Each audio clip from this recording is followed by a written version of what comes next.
Bonjour chers internautes, bienvenue pour notre rendez-vous habituel de Livre Hebdo. Aujourd'hui on va s'intéresser à la banlieue. La banlieue, on raconte à son sujet énormément de choses et il y a quelqu'un qui a décidé de mettre sur papier, de nous faire découvrir la banlieue de l'intérieur, et cette personne c'est mon invité d'aujourd'hui qui s'appelle Rachid Santaki.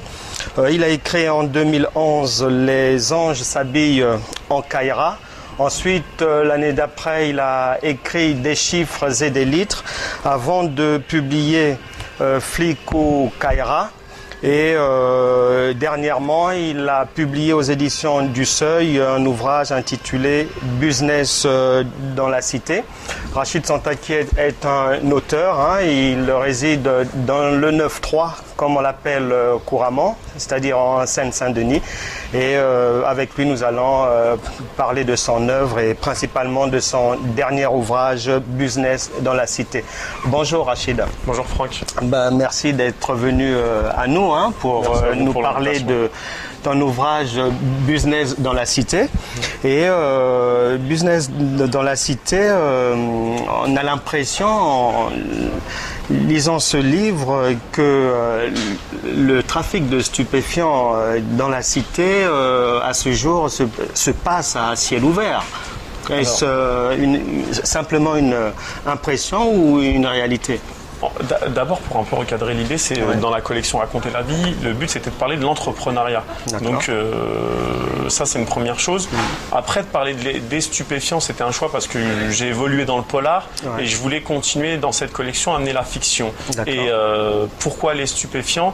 C'est parce qu'en fait c'est un modèle économique qui est devenu courant. Mais qui n'est pas forcément ce qui domine dans les quartiers. C'est pour ça que c'est important de préciser que c'est de la fiction, c'est parce qu'à côté de ça, il y a une vie associative, il y a des gens qui travaillent, etc. Mais dans notre société, il y a aussi une société parallèle avec des gens qui s'organisent justement en marge des gens qui travaillent, qui payent leurs impôts, etc. Et c'est ce que je voulais souligner dans cet ouvrage, et donc avec notamment le choix de prendre des entrepreneurs dans les stupéfiants. Et il y a Ryan, le personnage principal, qui donc est dans le trafic de stupéfiants, et puis un jour il décide de passer de l'autre côté, c'est-à-dire de s'investir dans le monde de l'entreprise, mais il va le faire à l'origine avec des fonds provenant du trafic de drogue. Est-ce que cette fiction-là cadre avec la réalité ? Je pense que c'est quelque chose le blanchiment d'argent, c'est quelque chose qui existe, évidemment. Le blanchiment d'argent, je pense qu'il se fait d'abord dans l'immobilier. Et du coup, le choix de mon personnage, en fait, c'est que lui, il fait du blanchiment, mais il ne sait pas, parce qu'en fait, il vient d'une école de commerce, enfin d'une IUT, et il veut donc reprendre son projet, puisqu'il a fait des études en commerce. Il veut faire du commerce, mais du commerce légal, après être passé par la case stupéfiant. Et donc, effectivement, il va le faire avec des fonds qui proviennent des stupéfiants. Et c'est ce qui est intéressant, c'est de voir que finalement, ce choix va le rattraper à un moment donné. Oui, parce qu'il y a quand même 300 000 euros d'investis au départ. Alors la question, on se demande, mais 300 000 euros, ça passe comme ça, c'est mis dans le circuit. Et la brigade financière peut laisser passer ce genre de somme, on va dire. Non, je pense que dans la réalité, en fait, dans la réalité, vous pouvez très bien avoir des passerelles pour pouvoir justifier des fonds. Après, ça c'est plus, je dirais, c'est un aspect judiciaire que j'ai pas pris en compte. Moi, j'ai vraiment pris en compte ce personnage qui, de toute façon, quand il lance son projet, il a un comptable, il a un avocat qui sait justement pouvoir justifier des fonds. Donc, il y a aussi ça, c'est que quand lui, il a une levée de fonds de 300 000 euros, il les justifie avec justement tout l'encadrement qu'il lui faut. Et je pense que si on regarde bien dans la réalité, 300 000 euros, c'est pas grand-chose par rapport à des sommes beaucoup plus colossales qui ressortent parfois dans des affaires judiciaires. Et donc Ryan, il se lance dans l'entrepreneuriat et les choses débutent bien pour lui. Oui. Et la réussite de ce genre de personnage dans la cité elle-même, comment est-elle perçue? En fait, il y a deux parcours. Je pense qu'il y a tout simplement les gens qui, issus de la cité, vont montrer une forme de mépris pour la cité, puisqu'ils vont réussir et du coup, ils vont se couper de la cité en disant j'ai réussi et de toute façon, je ne veux plus en entendre parler. Donc ça se passe pas très bien en général. Et par contre, il y a d'autres gens qui, tout simplement, avancent, évoluent, vont réussir à concrétiser des projets et qui continuent à participer et qui font sortir des gens de la cité. Donc du coup, là, ça se passe bien. C'est juste...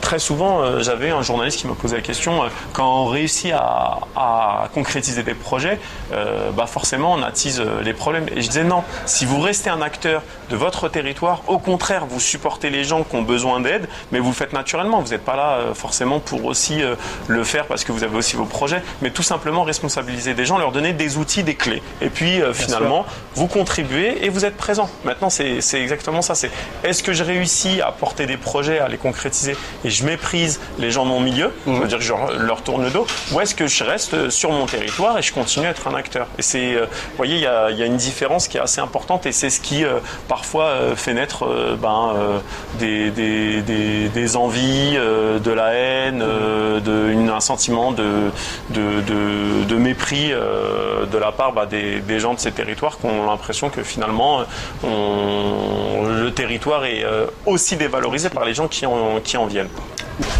Donc il y a Ryan qui se lance dans les affaires au cœur de la cité, ça se passe bien, est soutenu par IM, il emploie du monde, il crée de l'emploi, il est estimé désormais, mais pourquoi est-ce qu'il décide de rester dans la cité alors qu'il peut, dans l'optique de s'acheter une nouvelle conduite, il peut aller ailleurs et puis se couper de la cité? Pourquoi il reste là sur place? C'est intéressant ce que tu dis, Franck, c'est que le problème, je pense, de Ryan, c'est que il est passionné, il aime sa ville, il aime Saint-Denis. Et du coup, il aime tellement Saint-Denis qu'il veut absolument, je crois, marquer un peu l'histoire de Saint-Denis et monter son entreprise à Saint-Denis. Sauf qu'à Saint-Denis, il entretient encore des rapports avec les gens avec qui il a bossé. Et je pense que tu peux pas mélanger et ton passé et ce que tu construis, ton futur. Et du coup, il est ambigu dans sa position. Et forcément, quand tu es ambigu, ça apporte, on va dire que ça alimente ça peut faire naître des tensions et tout simplement les alimenter. Oui, c'est-à-dire on pourrait croire qu'il est resté sur place parce que il ne deal plus, mais il consomme. Donc, est-ce que c'est pour toujours avoir sa provision à proximité ou Non, c'est vraiment... c'est un peu... Ryan n'a pas compris que... S'il recommence à zéro, tu recommences vraiment à zéro. Tu ne peux pas recommencer sur les terres où tu as eu des projets qui étaient illicites. Et lui, il veut repartir de zéro, mais il part pas. Tu vois, donc il y a un truc qui est incohérent dans sa démarche. Et tout simplement, je crois qu'il est tellement passionné par sa ville qu'il ne fait pas la part des choses. Et c'est ce qui paye en fait.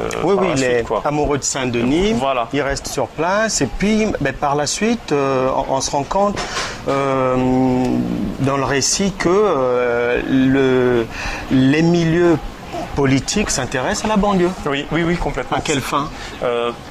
Je pense que déjà lui, il a quelque chose. C'est un bon stratège et puis surtout, il réussit à monter des supports qui touchent les jeunes. Et c'est vrai qu'aujourd'hui, pour capter la jeunesse, c'est quelque chose que les politiques ne savent pas forcément faire. Et quelqu'un qui sait toucher la jeunesse, ça devient quelqu'un quand même qui est assez intéressant. Et du coup, lui, il est dans cette position. Sauf que évidemment, il s'intéresse pas à la politique. Lui, ce qui compte, c'est sa ville, ses projets, son magazine, son site internet, et puis la réussite. Donc du coup, c'est ce qu'on disait tout à l'heure, c'est qu'il ne participe pas au territoire.